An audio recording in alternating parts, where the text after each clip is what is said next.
ಎದುರಿಗೂ ಕಾಣ್ತಿದ್ದೀವಿ, ವಿಶೇಷವಾಗಿ ಮಾಧ್ಯಮದಲ್ಲೂ ಕೂಡ ನಾವು ನೋಡ್ತಾ ಇದ್ದೀವಿ. ಇವತ್ತು ಇವ್ರ ನಡುವೆ ಇರುವಂತ ಜಗಳಗಳು, ಇವ್ರಗಳ ನಡುವೆ ಇರುವಂತ ಸಮಸ್ಯೆಗಳು, ಕರ್ನಾಟಕ ರಾಜ್ಯದಲ್ಲಿ ಗುಂಡಿ ಬಿದ್ದಿರುವಂತ ರಸ್ತೆಗಳು, ಚಾರ್ಸಿ ಹತ್ತುವಂತ ಸ್ಟೆಪ್ ಹಾಳಾಗಿರುವಂತ ಬಸ್ಗಳಿಂದ ಹಿಡಿದು ಇವ್ರು ಏನೇನ್ ಮಾಡ್ತಿದಾರೆ ಅದೆಲ್ಲ ಹಾಳು ಮಾಡಿ 19 ಮಾಡಿ ಇಡೀ ಕರ್ನಾಟಕವನ್ನ ಆರ್ಥಿಕ ಪ್ರಗತಿಯಲ್ಲಿ ಉತ್ತರದ ರಾಜ್ಯದ ಇಂಡೆಕ್ಸ್ ಗಿಂತ ಕಮ್ಮಿ ಮಾಡುವಂತ ಪರಿಸ್ಥಿತಿಗೆ ಇಡೀ ಕರ್ನಾಟಕವನ್ನ ತಂದು ನಿಲ್ಲಿಸಿದ್ದಾರೆ. ಹಿಂದೆ ಎಲ್ಲ ನಾವು ಉತ್ತರ ಭಾರತದ ಪ್ರವಾಸ ಹೋದಾಗ ನಮ್ಮ ಕರ್ನಾಟಕದ KSRTC ನೋಡಿದಾಗ ನಮಗೆ ಬಹಳ ಹೆಮ್ಮೆ ಅನ್ಸಿತ್ತು. ಯಾಕೆ ಅಂತ ಹೇಳಿದ್ರೆ ಉತ್ತರ ಭಾರತದ ಅನೇಕ ರಾಜ್ಯಗಳ ಡಿಲೆಕ್ಸ್ ಬಸ್ಗಳು ಕರ್ನಾಟಕ ರಾಜ್ಯದ ನಾರ್ಮಲ್ ಕೆಂಪು ಬಸ್ಗಳು ಉತ್ತಮವಾಗಿತ್ತು.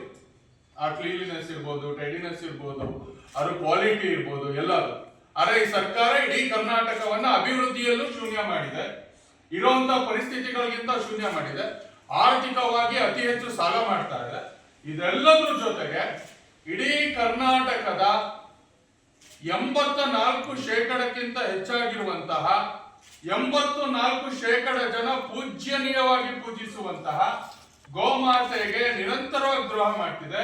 ಬರೀ ಗೋಮಾತೆಗಲ್ಲ, ಇವತ್ತು ಇಡೀ ಹಿಂದೂ ಸಮಾಜದ ಅನೇಕ ಭಾವನೆಗಳಿಗೆ ಇವತ್ತು ಧಕ್ಕೆ ತರ್ತಾ ಇದೆ. ಇವತ್ತು ಇವರಿಗೆ ಹಿಂದೂ ಸಮಾಜ ಏನಕ್ಕೆ ಬೇಕಾಗಿದೆ ಅಂತ ಹೇಳಿದ್ರೆ, ಅತಿ ಹೆಚ್ಚು ಆದಾಯ ತರುವಂತಹ ಒಳ್ಳೆ ಒಳ್ಳೆ ದೇವಸ್ಥಾನಗಳಲ್ಲಿ ಜಾಸ್ತಿ ಜನ ಸೇರ್ಕೊಳ್ಳುವಂತಹ ಜಾಗದಲ್ಲಿ ಹೋಗ್ಬಿಟ್ಟು ಇವರು ಪೋಸ್ಟ್ ಕೊಡ್ಲಿಕ್ಕೆ ಇವತ್ತು ಹಿಂದೂ ಸಮಾಜದ ದೇವಸ್ಥಾನ, ಹಿಂದೂ ಸಮಾಜ ಬೇಕಿದೆ ವಿನಃ ಹಿಂದೂ ಸಮಾಜದ ಮೂಲಭೂತ ವಿಚಾರಗಳು, ತತ್ವಗಳು, ಆದರ್ಶಗಳು ಅದಕ್ಕೆ ಧಕ್ಕೆ ತರದಲ್ಲೇ ಇದ್ದಂಗೆ ನೋಡ್ಕೊಳ್ಬೇಕಾಗಿರುವಂತ ಒಂದು ಜವಾಬ್ದಾರಿಯನ್ನು ರಾಜ್ಯ ಸರ್ಕಾರ ಮಾಡಿದೆ. 2020ರಲ್ಲಿ ಅದ್ರ ಪೂರ್ವದಲ್ಲೂ ಕೂಡ ಅಂದಿನ ಸರ್ಕಾರ ಪ್ರಯತ್ನವನ್ನ ಪಟ್ಟಿತ್ತು ಗೋರಕ್ಷಾ ಕಾಯ್ದೆಯನ್ನ ತರಲಿಕ್ಕೆ. ಆದ್ರೆ ಅವತ್ತು ಹಂಸರಾಜ್ ತಿದ್ದುಪಡಿಯನ್ನ ತರುತ್ತೆ. ಆ ಕಾಯ್ದೆ ತಿದ್ದುಪಡಿಯನ್ನ ತಂದು ಅನೇಕ ವಿಚಾರಗಳನ್ನ ಅವತ್ತು ಸೇರಿಸುತ್ತೆ.